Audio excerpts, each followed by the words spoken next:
Hey guys, welcome back to Let's Play Final Fantasy VII. Last time, we got frozen and woke up in a house. This time, we're still frozen, but unfortunately, this time we don't get to wake up in a nice cozy bed. Instead, we're kicking very large stones, which go around in circles through caves. And if you had tried to go a different way, you would have ran into those icicles below the boulder, which are now gone. And so is the boulder. Is it a boulder made out of ice, or boulder with ice chunks, or something? I don't know. Anyway. Okay. Now, in order to continue on, we have to head down this way. Oh, and by the way, I ran into another Stilva off-screen and learned, what is it? Anyway, yeah, I ran into another Stilva, and what you need to do in order to learn Trine from them is use Manipulate. For some reason, I seem to have a lot of trouble trying to make them actually use Trine on me if I'm not manipulating them. Anyway, other than that, not too hard to find our way through here. If you're confused, again, select button. And more climbing. This time it's slightly different though, because we can actually go multiple ways. And I don't think it really matters. I think there's a couple of dead ends, but as long as you're, using the square button to warm up all the time, you should be pretty good. Believe one of these directions leads to a dead end. Is it this one? No, I'm wrong. I'm wrong. Don't worry about me. Let's go right. Over here, warm up, and head right back up. This time we can use fast forward. Dead end. Ooh, there's a dead end there. I forgot about that one. See? Told you there's a dead end somewhere. At least they show you or tell you that you're going a dead end instead of just, make it seem like you're run into a path and you have to press, an odd directional button, say left in order to move up, just because it doesn't make a lot of sense. Like a lot of things in, or a lot of directions in this game seem to be because of just weird art style or weird in general weirdness in this game. Put it that way. Anyway, weird game aside, pick up this treasure over here, elixir. And notice that we have a save point here, and we have these 3 blocks here, or, well, chunks of ice that we cannot pass. So let's go do something about that. And we're going to start by running around in the cold. This is the point in the game where you'll probably want to equip a couple of ribbons, just because there's an enemy around here you can meet up with that's not a lot of fun. And I will show that off when I find him. Treasure chest over here. Fire armlet. Now, can I take off some materia from him? I'll work on it later. Basically, it's like the bolt armlet and all that other stuff, except for it absorbs fire and is slightly weaker. Pretty much minimally different, though.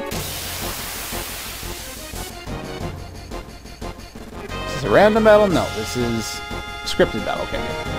Thought I ran into a battle right before this. Anyway, what we have here is bats. These bats, have I shown yet? Probably not. The icicles obviously are weak to fire. Oddly enough, they're also weak to earth and gravity. But they obviously absorb ice. The bats, I don't know where they are on my list, but if they are who I think they are, there's nothing to worry about. Cast something, and they die. And the icicles have about 3,000 HP, and once you beat them, especially, well, I think the only time you can fight them is in here, they crack, and the battle ends. And what this will do is actually affect, well, you can see right now, it affects where that falls. And you'll be given an option to climb down. You'll want to say no each time to get the sparkling treasure chest on the left. I'm going to take out the rest of these 3 guys off screen, and I'll be right back. Okay, there we go. And this contains the last elixir? Last one in the game? No, oddly enough, I guess they stopped trying to translate things, but that's actually a mega elixir. I don't know why they would translate it as last elixir, but whatever, I guess. Anyway, if you pop over here again, you'll be given the option to jump down, otherwise you'd have to walk all the way around, and that's no fun at all. And what happens is when we've done that, it opens up, as long as we've done all of them, 1, it opens up the path over to the right there, and 2, it also opens access to this treasure, which is a speed source. Yay! But now that we have access to this, we can continue on with the area. That's always nice. There's a couple more enemies I think on my list, but one more that I really need to meet up with before I continue on. And luckily enough, I can find it in this area. And in the one after, I don't think I want to equip this enhanced blade. No, I do not. I don't know why you would need this, unless you need more slots. But, oh well. If I don't find that enemy in the relatively near future, I'll have to run around and see if I can find him, just looking for him. Well, the reason why I need to do that is because this other enemy will teach me a new enemy skill. And I definitely want to learn that.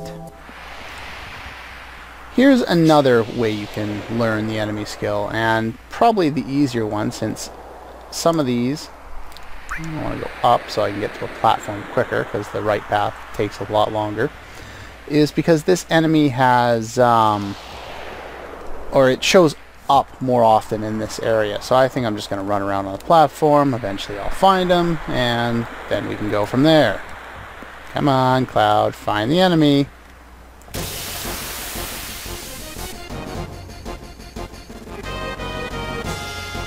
And here he is now. Thank you. And this is, of course, a Malbro. And what do these guys? These guys are weak to water, they absorb poison, obviously, and they're immune to gravity. So I don't want to beat on these guys too much, because I want them to use the obvious enemy skill that they have. So let's just employ fast forward while you waste time using frozen beam and bio. There we go, bad breath. And because 2 people have ribbons, I don't have to worry too much. Of course, those people have ribbons, meaning they don't have champion belts, and so they're not the best in terms of damage anymore. Malbro's got 4,400 HP, not much to worry about. Especially if, you have a ribbon equipped. If you don't have a ribbon equipped, you're in trouble. Lots of trouble. Okay, yeah, preemptive leveled up. Nice. Alright, just warm myself back up here. You can't move around while you're trying to warm yourself up. We want to keep heading up here. Up to this path. And up the last one. Oh, not the last one. Okay, this is the last one. A little more warm. And there's the last cave here. And once we get here, we get a save point, which I would use a tent. Oh, we have a new enemy here.